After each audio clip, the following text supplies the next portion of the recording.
Tim and Phil will talk to you about the NMLS system, which is a licensing system we use in our division to license companies and individuals. We would eventually like to give the opportunity for pawnbrokers to utilize this system for applications. So we thought we'd give a demonstration of what the system is like and discuss how pawnbrokers in other states have worked with the system. After the NMLS presentation, Tracy Washington, the licensing manager for consumer finance, will give you a few tips and suggestions for the upcoming renewal period. Same as before, if you have any questions, please put them in the chat and we will address those at the end of the presentation. So I will go ahead and hand it over to Tim and Bill. Thank you, Pamela. This is Tim Doyle. As I was introduced, I'm a Senior Vice President with the Conference of State Bank Supervisors. And we are the organization that owns and operates the nationwide multi-state licensing system that we're going to do a demo for you today, or we're kind of give you an overview of what that system is all about. In a few minutes, I'm going to turn on. I apologize, my camera's not coming on because I'm not I'm in a public space, so I didn't get to my destination in time to do it from a controlled environment. So rather than to distract you with the background, I just want to give you an overview of what the NMLS is, and then really turn it over to Phil. Phil is going to be the main event here to provide you context on how the system works and how it provides advantages to state agencies and to licensees. So let me start with just a high-level overview. So the nationwide multi-state licensing system is, as I said, owned and operated by the Conference of State Bank Supervisors. The conference is operated by the 50 state agencies that regulate financial services throughout the country. So Ohio is a member of CSBS and a part owner of the NMLS. It started in 2008 with the mortgage industry as regulators saw the need and the benefit of working together on a common system to regulate financial services. And in 2012, the system was expanded so that state agencies could bring on additional financial services besides mortgage, beyond mortgage, onto the system. And in doing so, hopefully gain a lot of efficiencies in having a centralized location to manage their license authorities, to have a secure environment. So NMLS meets federal data security requirements, and to collaborate with fellow state agencies in sharing information. And in particular for companies that work across state lines, it's an easy way for companies to move across state lines, but it's also a good way for the state agencies to share information and not have to continually ask for redundant information when a company moves across the state line or when they operate in multiple states. So the system has been up and running for 14 years. We have 66 state agencies that use the system today. Many states have multiple agencies that regulate different industries. With regards to pawnbrokers, we have 5 states now that currently use NMLS for licensing of pawnbrokers. That's Louisiana, Mississippi, Pennsylvania, Wyoming, and Illinois. A little bit of a geographic diversity. Pawnbrokers have been part of NMLS now for many years. I can't remember which. I think Illinois was the first state to bring them on many years ago. We have about just shy. We have 492 pawnbroker companies licensed through NMLS. And what you will see from Phil is what NMLS seeks to do is to be the one-stop shop for you at the industry level to comply with all of the licensing requirements that, in this case, Ohio or any other state that manages their license authorities on NMLS, to be the one-stop shop for the management and the compliance with your license authority. Many agencies have offered this as an option to their companies, and companies typically find after they onboard that initiative and after they get their information into the system, they find it very easy to use to keep up with renewals, to respond to any inquiries by the regulator, and we also have an exam component where if the regulator conducts examinations, that can be conducted again in a online secure environment through our NMLS program or through our NMLS product. So we're happy to Phil will give you an overview of the system and the resources available to licensees when agencies decide to bring a financial services industry onto the system or to transfer a license authority onto the system. And then we'll be around to answer questions that you might have about any questions you might have about the system. Today's is really just a high-level overview. At the point when and if Ohio transitions its pawnbroker licenses over or provides the option, we have an entire department that does training, and we can provide full training to companies. We also have a call center that can provide support and help as you navigate the system. And we'll start with Phil will show our website, which has a lot of information on it, and we'll show you how you can get down to exactly what information you need at that point if you're using the system. So I'll stick around. Let's get to the main event. Phil, let me turn it over to you. Yeah, thanks, Tim. And thanks to the Ohio Agency for having us on today to talk about NMLS. So today will be just a brief orientation. As Tim mentioned, we do have a robust training department who, once the agency does onboard the license, the pawnbroker license, they will offer training to help get into the details of how the actual steps for getting your license, applying through the system or transitioning licensing to the system. But today I just want to get you familiar with the system, the information that's available out there. If you did want to, so what we're looking at right here is the NMLS Resource Center, and this is a public site. This has this is kind of our hub or our repository for all of the resource material related to NMLS. And so this is a public site. You see the URL at the top, but also if you just type in nmls.org, you can get to this site and you can click around to any of the information you might want to find here. But as Tim mentioned, we have lots of different license types that leverage the NMLS system across different industries.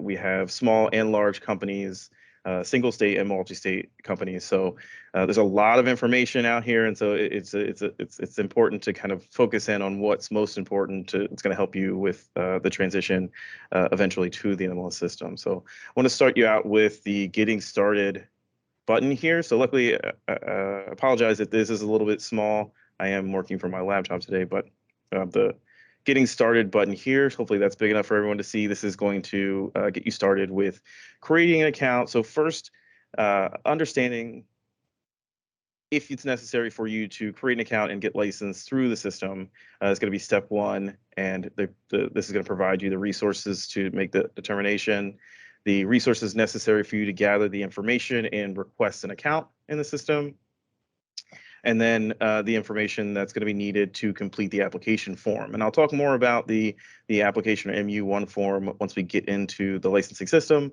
But this is definitely the best place to start for any new company to get set up and to gather the requirements and the proper data that you're going to need to create an account and submit an application.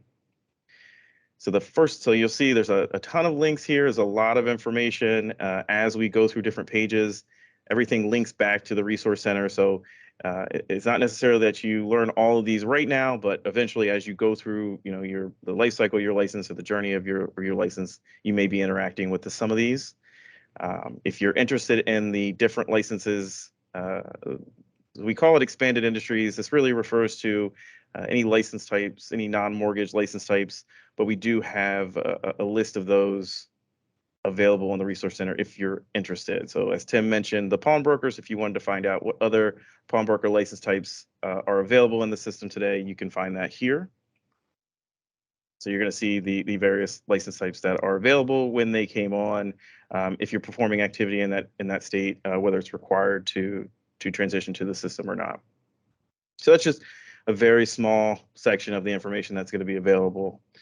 But after starting out with the Getting Started, it's going to drive you to this section, which is where you can find the various license types and the requirements for licensing.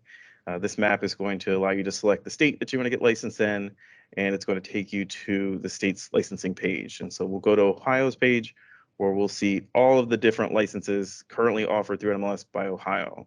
Starts out with the company licenses, and then if there are any branch licenses that are associated to those company license types, and then finally the individual MLO license currently offered by Ohio. So this is going to show you the company name or the license type name, as well as a description of that license type and who is required to hold that, and a link or a reference to the state code that provides more detail about what's required for the license. On the right, we have links to our requirements checklists. And a requirements checklist is a standard checklist that NMLS works with the state agency to put together that details all of the requirements for getting licensed. So we'll use the Ohio Precious Metal Dealer as an example. Once the Ohio pawnbroker licenses transition onto the system, we'll create a specific checklist for Ohio for the pawnbroker license. But what we're seeing here is the details around who's required to hold the license, who may not be required, the activities related to this license, and then if there's any prerequisites related to applying for that license. We also provide some helpful information, some guides, and some links to our resources related to applying for a license. So this is definitely a helpful document to keep on hand. The checklist goes through all of the requirements for getting licensed. So we do suggest that you use this similarly to a checklist, where you're going to be able to check off making sure that you've met and provided all of the information necessary for licensure. So it details the fees, if a surety bond's required, for example, background check requirements, all the information that needs to be provided, as well as where that information will be provided. So if it says here on the right that it's through NMLS, that's a data field that you're going to provide in the NMLS application form. There's also an upload in NMLS where you can provide a document upload within the system. Or on occasion, a state may require something that's provided outside the system. If it's something that has if it needs an original copy, a wet signature, something like that. In this example, Ohio doesn't require anything outside the system, which is great. That's exactly what we like to see. Everything is going to be provided within the NMLS application, so you're not mailing or dealing with anything outside of NMLS. So again, today I'm not going to go through all the details of this. This is available on the Resource Center if you want to take a look and just get familiar with kind of how that's going to look. Each checklist uses the same format so that as you're applying for new license types, different agencies, different states, it's a consistent experience with determining what the requirements are for your license. Getting back to the Resource Center, there is just one other section I wanted to call out. Is we have a number of other kind of companion sites for the NMLS Resource Center, and one is our consumer access page. This is a consumer portal where consumers can look up licensees in our system.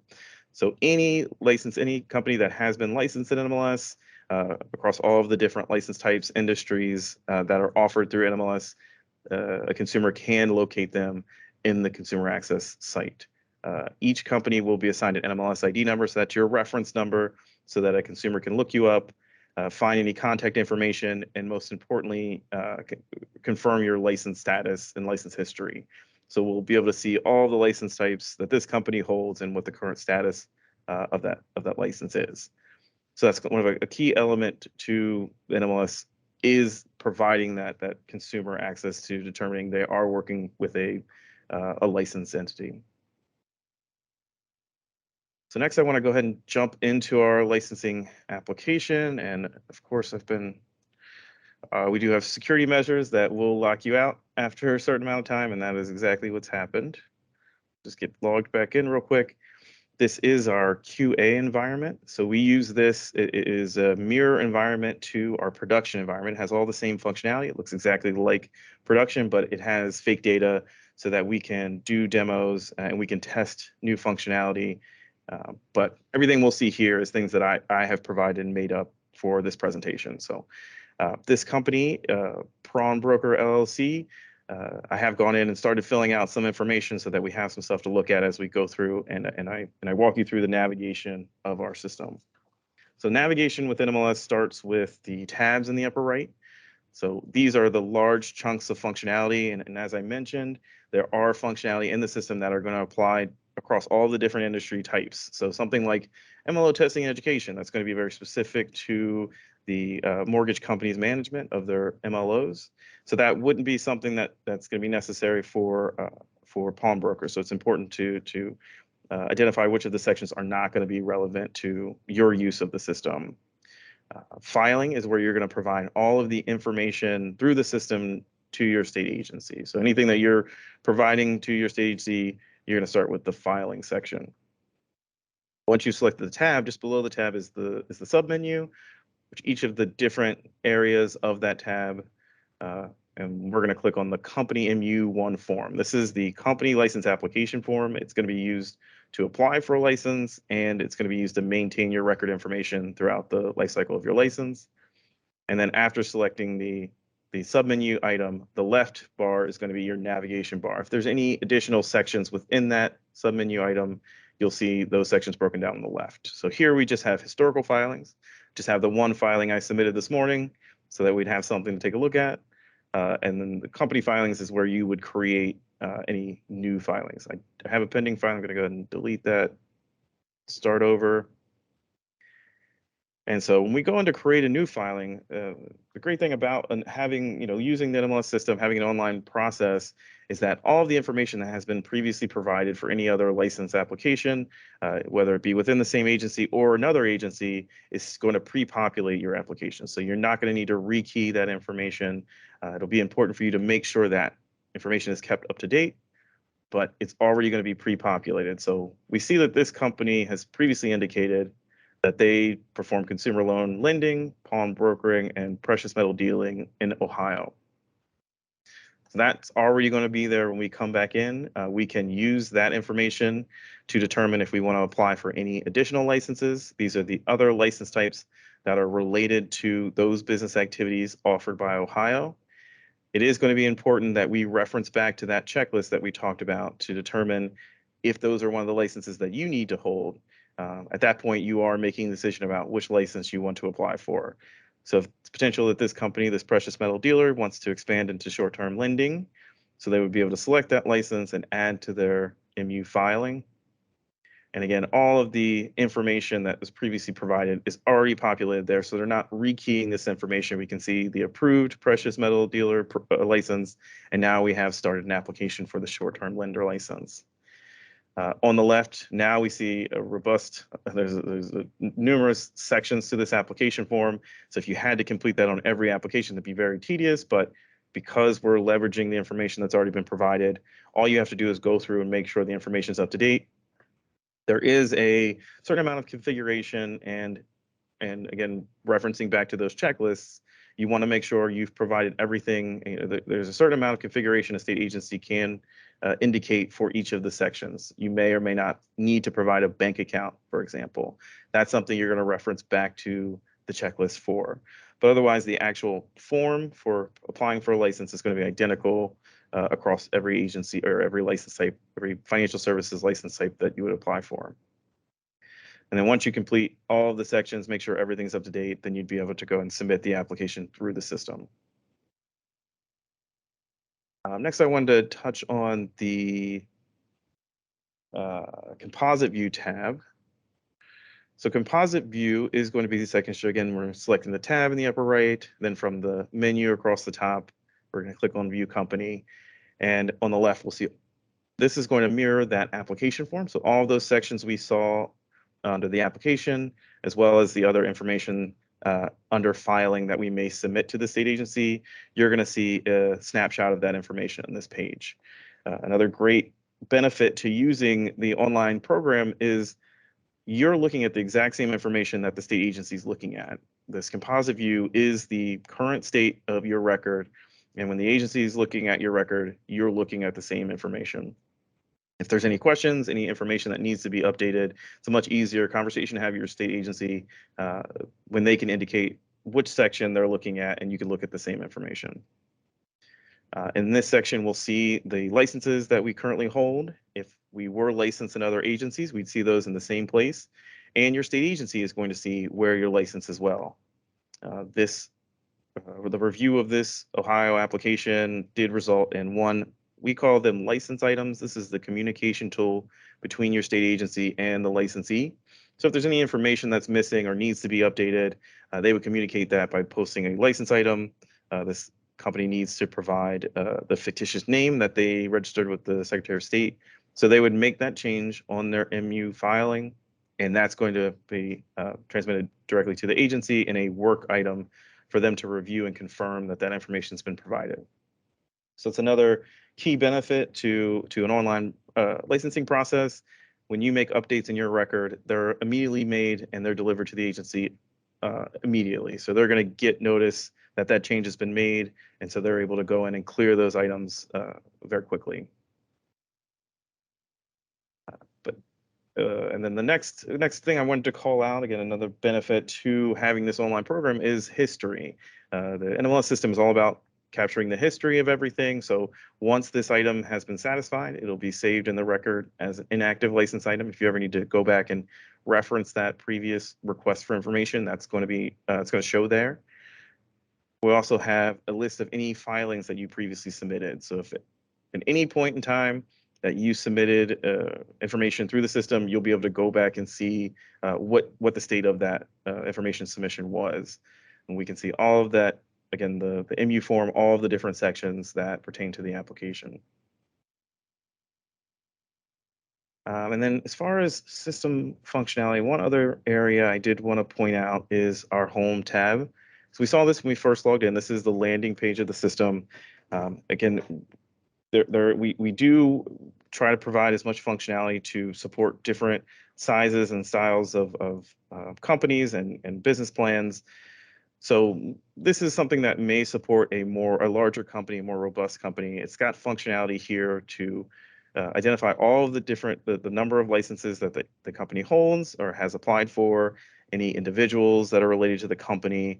So this might not be super pertinent to pawnbrokering, but we also have a section that's going to show you any current action items. So if you have that license item we saw, it's going to be referenced here right on your homepage. Just kind of your briefing as you log in of anything, any task that may need to be accomplished through your account. That pending filing we created and we didn't submit yet, that's still sitting there and it's going to be referenced on your homepage. If you have any unpaid invoices, that is going to show up here as well so that you know and you can easily navigate to the sections. And that covers, I think, everything that I was, so there's lots more functionality in the system.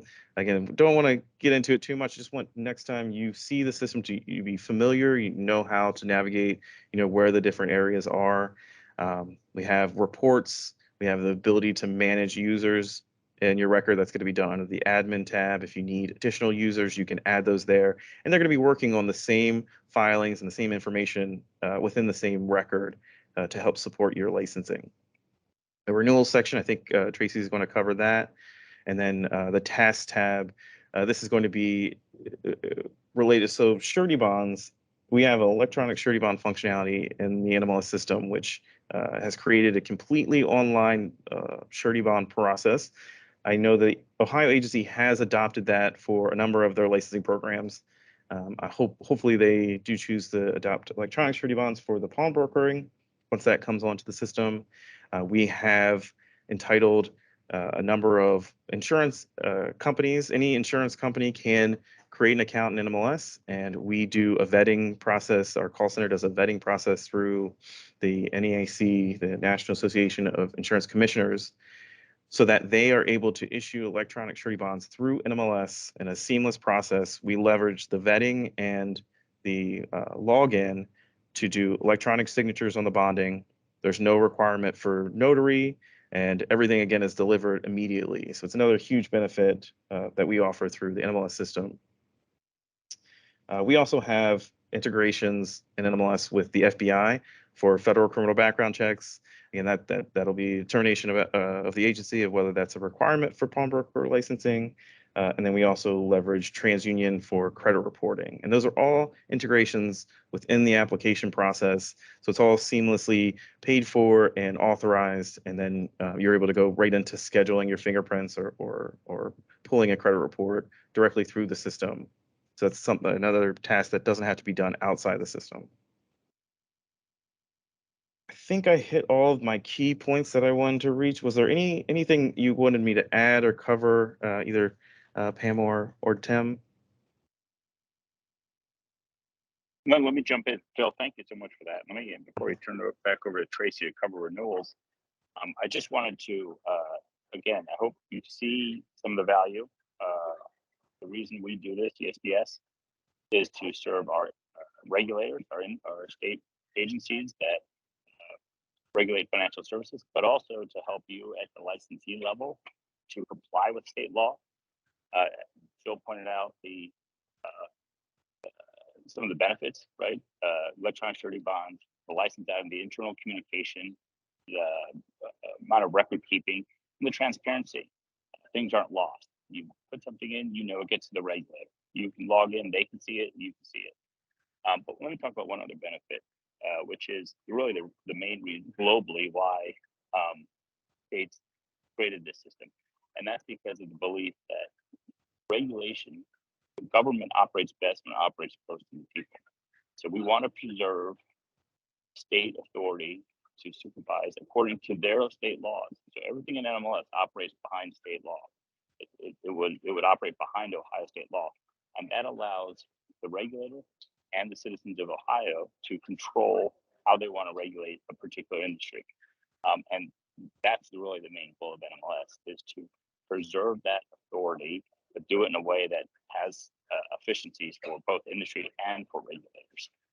And I think in this time of having a completely online system and having these efficiencies at this time where a lot of state agencies, a lot of state budgets are strapped, is particularly important.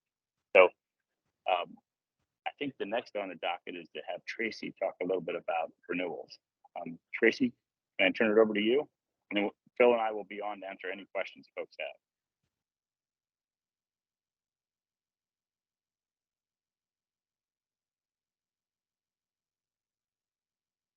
Pam, is there anything that you would like to say before moving forward and I start talking about the renewals?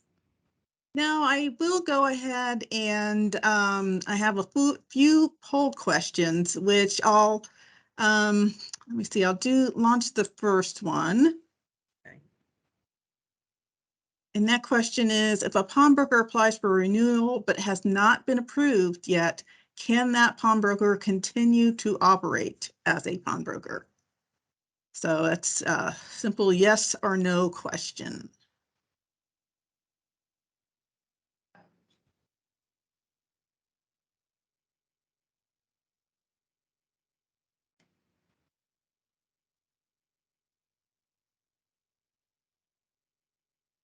Responses are coming in, and right now it's split.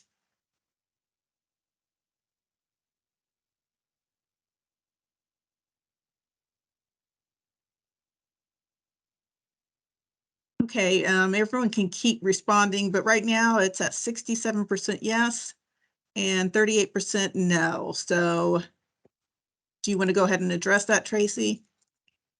Yes. So as long as you filed your renewal, you can continue to work until we get your license sent out and get everything examined for the renewal. So the answer is yes, you can continue to work on there. So majority got that right. So that's a good thing. Okay. So we Do have you a want to do second the next question. one?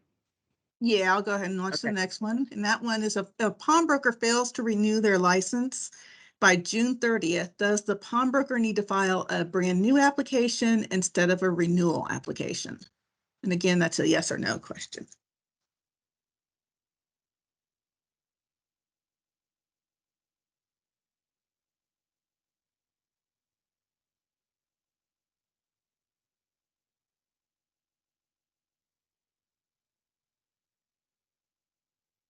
How's that one going, Pam? So far, 90% are saying no, or 92% now, and 8% are saying yes. 92% is correct because pawnbrokers have a late renewal, so you do not have to do a new license. Okay. Okay, That's all we have for so now. Yeah.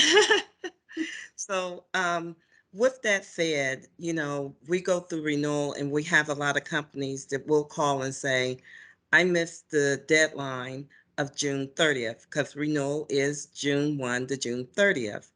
And we proceed to tell them, you still can renew your license, but there's a $100 late fee in addition to it. Most pawnbrokers are okay because they don't want to have to reapply for a new license. They still get to renew their license. When you do renew a late renewal, it is from July 1 up to August, the end of August, that you have to do that. Well, some of the things that I want to talk about are just questions that I see come up in renewal that I thought would maybe help some of the processes move a little bit faster for you when you do renew your license. One of them is the financial statements. Um, a lot of times the financial statements are left blank. If the financial statements are not filled out and completed, we cannot accept the renewal. So that's going to cause a deficiency on you. And some companies don't even submit the financial statements. So just make sure that the financial statement is included. Um, we do our best to try to turn the renewal around as fast as possible. Even if you get your renewal in by June 30th, you haven't heard anything, there's not going to be a late renewal fee, even if you don't get your renewal back to like mid-July or something. It's just getting it in before that deadline. The other thing is that we do have a lot of questions on changing addresses and stuff.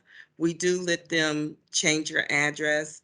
We ask that you submit that in with your renewal, that the address is changed, because we have companies sometimes that will submit the renewal, and then right after we send them the license, they'll say, oh, our address changed.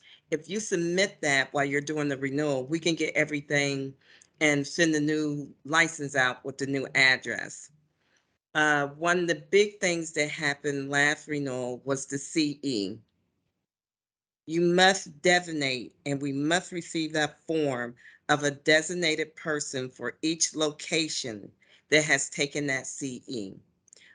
Without that, your renewal cannot be approved with that. So, I mean, those are just the little small things I see that will help you get your renewal done faster and turned around without having deficiencies and emailing the companies back and forth. I would suggest that if you do have a question, in your subject line, when you send it, put the name of the pawnbroker company and put your credential number in there. It helps us access your information quicker than trying to dig through the email to see who did it actually come from. And sometimes we're even getting the responses back in the email with just the name. So just having the company name and the credential number in the subject line will help us be able to figure out what's going on. And when we pull it up in our database, we can say, oh, okay, we had this person for this deficiency. And it's just faster for us to move along to help get your license, renewal license, turned around to you. One of the things that I would like to do is kind of piggyback on the NMLS part. We do have majority of the companies on NMLS. The pawnbrokers is not.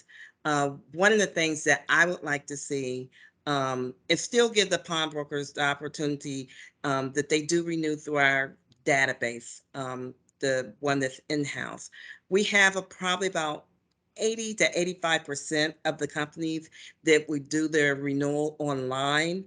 Um, I would like to have the opportunity to have them do it online through our database, but also have the opportunity to do it through NMLS, because like they were saying, your information is retained there. You can find everything you need there.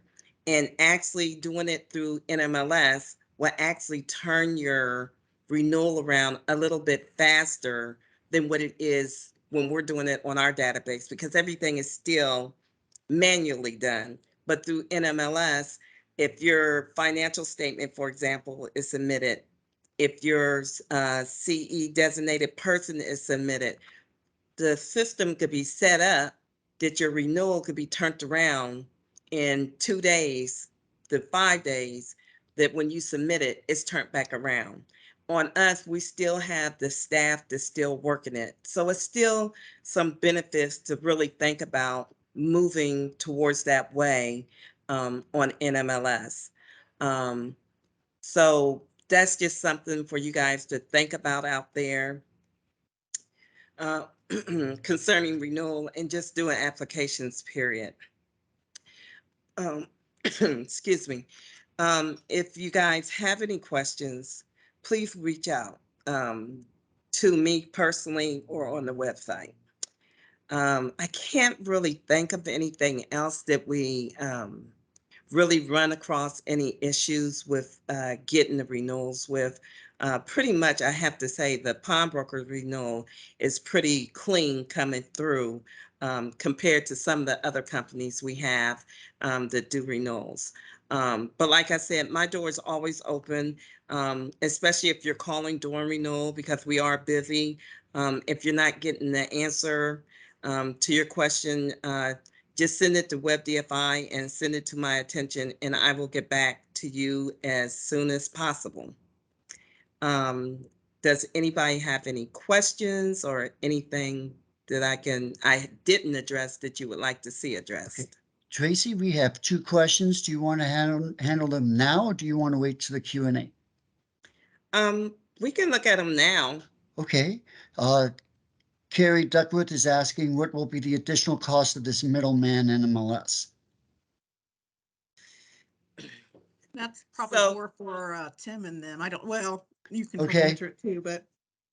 we can go I ahead think, and- I think both questions should go to the Q&A at this point. Well, Yeah. I mean, I think that's where the point where we are right now. Okay. Yes. Okay, So- sorry about Yes. that. That's okay. All right, so so the first question again is, what will be the additional cost of NMLS, going through NMLS? So if Tim is or Phil is still on here, I don't know Yep. the fee. Okay, can you answer? Yep. Do you have the fee? Tracy? Yeah, I can answer that. Yep, sure. So 2 points I'd make. So first is, yeah, we charge a processing fee for each company that's on the system, and that processing fee is $100 per year, and that covers everything. There's no that covers uploading the information, maintaining it, going back and forth, renewals, everything.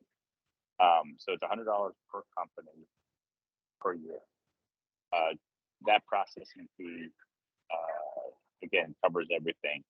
I would note that our goal is not to be a middleman. Our goal in this sense is we are a repository of information for the state benefits, but our goal is to make it as seamless that you're really communicating with Tracy through NMLS. You're not communicating. We're not. NMLS is trying as hard as possible not to get in the way, but just to be the back office for the state in their communication with you. But yeah, that's the fee structure that we have now. And the piggyback off So- that, the transition onto NMLS, there wouldn't be no fee to move over to NMLS. That's right. If- That's right. If There's the no fee company decided to transition. do that. One of the other things is, because it's always good and bad on both sides. One of the things that would happen, instead of the pawnbrokers renewing every 2 years, they would have to renew every year. So, but the fee won't be triple or anything. The renewal fee will still be the same. It'd just be split. Where it's 600 every 2 years, it would be split to 300 a year. Okay, and then let me just make sure I'm clear. So I understand what you just said about it would be split for 300 per year instead of 600. NMLS will still be 100 per year for them to be on NMLS. Am I Correct. understanding that? Yes, that's correct. The next question is from Harvey Lerner. Leonard, when is NMLS going to be available for us to use for our applications? And he's asking, is it now? Also, do we need to upload our CE certificates or are they already loaded? I think he's talking about the CEs from today, and I think we can answer that later. So the NMLS is not ready for pawnbrokers to go on now. We are still making sure that we have everything set up, and we're working with NMLS and make sure that we want to make everything comfortable for the pawnbrokers and make sure that the industry is okay moving towards that. And for me, it would be an option because I understand there's some small companies that just doesn't want to deal with that. However, I want to say this, NMLS has been great, and I mean great, on my end personally with experiencing with them, with the smaller companies. There's some people that get on there. If you're a smaller company, you're going to probably get on NMLS once a year, every year until that company has gotten it with other companies. They will call NMLS and the call center will walk them through the whole process so that they can renew their company. So I just want to really say that if and when we decide to allow pawnbrokers to go on to NMLS, there will always be support from the NMLS team, and there will always be support from the Department of Commerce to help you with your renewal. Okay, from Carrie Duckworth. Now there would be a downside. I would rather only do the work once every 2 years and not pay more money to do the work. That would now cost me an additional $200 every year. Correct. Every 2 years. Every 2 years, excuse me. Mm-hmm. Yeah. Okay. One of And the things, that's true, but one of the things that everybody, I would like for everybody to take into consideration, along with the renewals and the new applications, eventually, because it's just, and especially, I think COVID really set the stage for it. Everything is moving electronic. So even us inside, we still have it electronic on our database. So it works and it's good. Yeah. Harvey Leonard clarified his question. How about other CE certificates outside of this training? I'm not sure if he's asking about the NMLS system or currently. Can he clarify that so that we can answer that? Okay, Harvey, if you can clarify it, we'd appreciate that. The next question is from Adam King. What do we do if we didn't get CE certificates? I don't have any from Midwest Pawnbrokers Convention that I attended. So they should be, other companies have sent us a list of who the employees were that attended and what courses they attended and what the credit hours were. And they also sent the pamphlet of the brochure of that conference so that it would match up to what they're saying. Yeah, Tracy, I believe under either the statute or the rules, the provider is required to send us a list of the people who, so they should have provided that to our licensing section, and we will do the same. We will gather the information for this this seminar and make certain that licensing knows who attended and what credit hours they got for this, received for this. Yeah, and I think just to add a little bit to that, that if there's any question, if you've taken something that you believe should be a CE, then just submit that to the division and Tracy can come and have me as legal counsel take a look at it. And if we believe it qualifies, then it'll qualify. So if you don't get an exact certificate or something, but you have the information, for what you attended, then just submit that and we'll take a look at it. Harvey Lerner asked, what is the storage of the CE certificates? Are they on file with the state or and on NMLS? So as far as the CE certificates, they are on file with the state. They will stay with us.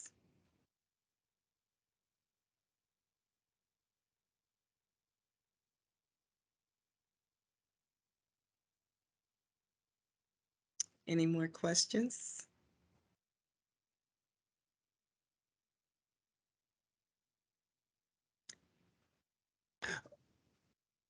Okay, at this point, if there's no other questions, Tim and Phil, Tracy, do you have anything to finish up with? Nope. The only thing is with the financial statements, please make sure that your financial statements are 90 days prior to the June 30th deadline for the renewal. Okay, thank you. Uh-huh. And then, thank you, I'm Tim. sorry. Oh, go ahead. I was just gonna say, if we want to, we can maybe address, Tim and Phil can go ahead and go if there's no more comments or questions for them, but we can also go back to the questions that were unanswered for the first session, if you want to, Phil, if you still have some of those. Okay.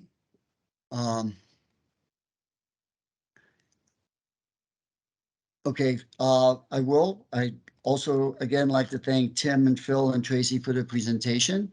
And let's see. I think some of the Thank you, questions. Phil. Oh, you're welcome. I'm Yeah, I was going to say looking. thank you. We're happy to.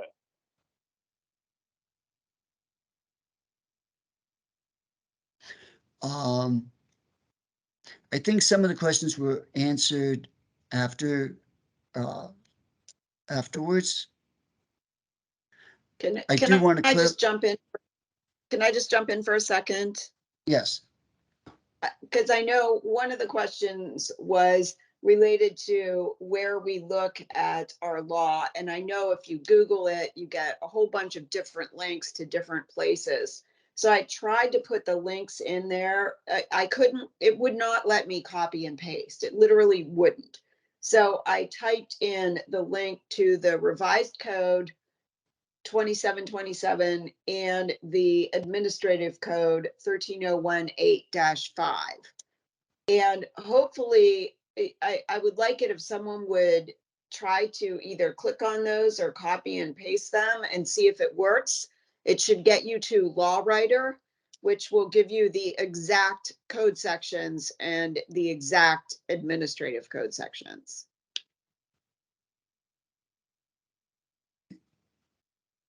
Thank you. You're Anna, is there anything else you wanted to add? No, that's it. I just wanted to make sure they're out there, and if they don't work for anyone, please put it in the chat and I'll try something else. Okay, there's two questions left from this morning. Sorry for the delay. Aaron Mersak is asking, in a death situation, if there is no will, we usually request the family wait until the item is eligible to be pulled and we charge them what was owed at the time of death. Is that suggested? Pam and Jeff? Not Pam, I'm sorry, Anna and Jeff?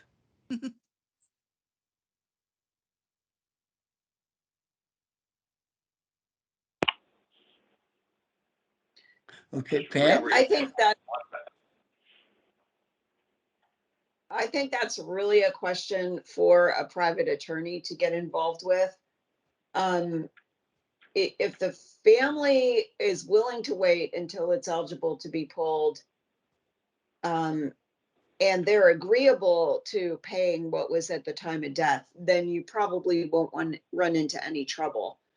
But if you've got, again, multiple parties that are arguing over a certain item, then you probably want to consult private counsel.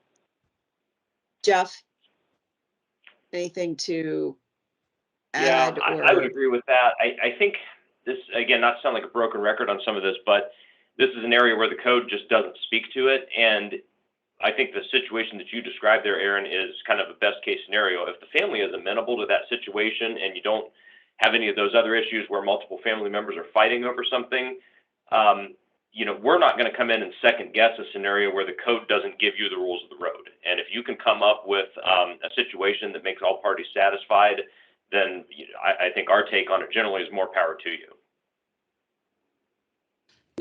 I agree, Jeff. That's a good way of saying it. Yep. Because there's no way, like we couldn't look at that situation and then pull the code and look at the rules and say, no, actually this is probably the better way to handle that, because the code just doesn't address it at all. So if you're adhering to those things, like you said, you're waiting until the item is eligible to be pulled, so you're clearly doing that with the retention period in mind, then you're following what the code sets out for you. And after that, it's just, you know, what you feel like you can do and should do in a business practices sense to work with your customers. Okay, we have another question that from this morning from Carrie Duckworth. I once had a laptop fall through. When we went to go through it, we found child porn and notified police. They confiscated it and was used in a trial. Shouldn't it be returned to me when finished? I never saw it. Note, Akron police gave us a release receipt. Just wondering, how long ago was that, if you remember?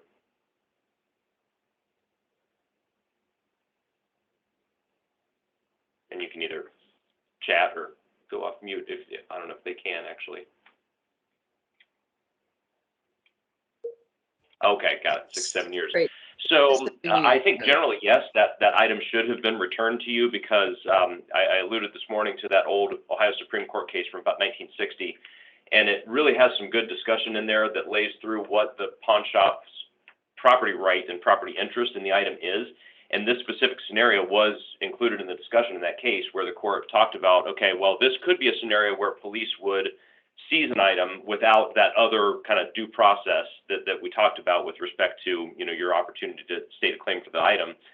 But that also takes us back into what we discussed earlier, where if you're talking criminal proceeding in the criminal justice system, either it's a trial, it's been subpoenaed as evidence, or it's part of a warrant, or, you know, something like that, that's outside of this context. So you absolutely did the right thing to turn it over. But I will say, yes, I do think it should have been turned back over to you after its purpose for use as evidence was completed. Anna, anything to add to that one? No, I mean, I agree with that. And just depending on the nature of the crime, and child porn can be a high-level felony that takes a long time to go through the system.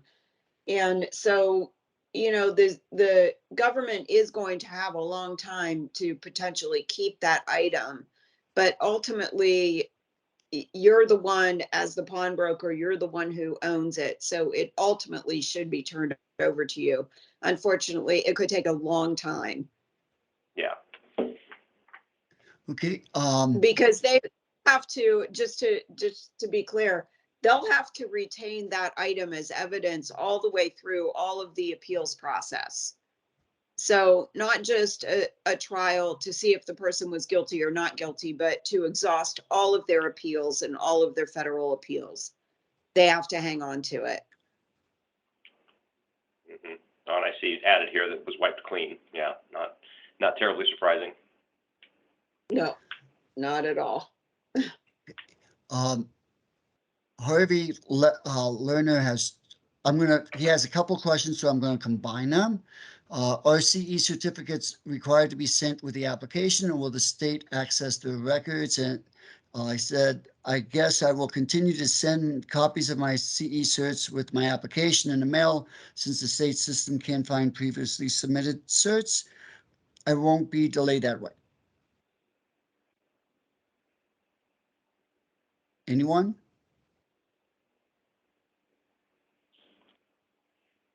I think we might have kind of already addressed some of that the provider should be sending Yeah. a list of who attended the seminars. And if you have, I think what Tracy was saying is that licensing retains a copy of certificates. I don't know if there's And I anything else. think, I guess the other, like the other gap that might be in there is if someone has taken a course with like a local community college or something, or a business course, and they want that to be considered for CE, then they need to submit that to the division, and we would keep that at that point. Correct. And of course, we're gonna keep records of today's CE. I don't know if that, between the two of us, we've answered that, hopefully, but Correct. Because you wouldn't get a roster from the college. You would just get that certificate. right, a Or even a certificate or transcript of it. sort of proof. You know, because you don't always get a certificate for every class you know, take, and we understand that. So we'll look at what you submit and decide whether we approve it for CE. So yeah, I mean, I think it's good practice for each pawnbroker or individual who is being the person in charge of complying with CE for a location to comply with that 8 hours for each location, keeps a copy in their records of what they've done so that they can submit it to the division with the renewal. And that makes it easier for Tracy and her team to understand, okay, this person was at this location and they did these 8 hours, you know, and for today's, we are going to issue a certificate and you'll have it, and we'll also have it on file. So these 4 hours are accounted for sure. And I'm not asking for the original. Copies would be fine. Yeah. Thank you, Tracy. That's a good point. And I guess one of the last comments for this session, Carrie Duckworth had stated also that I've done everything online with the state, including uploading CE certificates, and I've had no problem. So are there any other questions? And if not, we can take a break, if that's okay with everyone.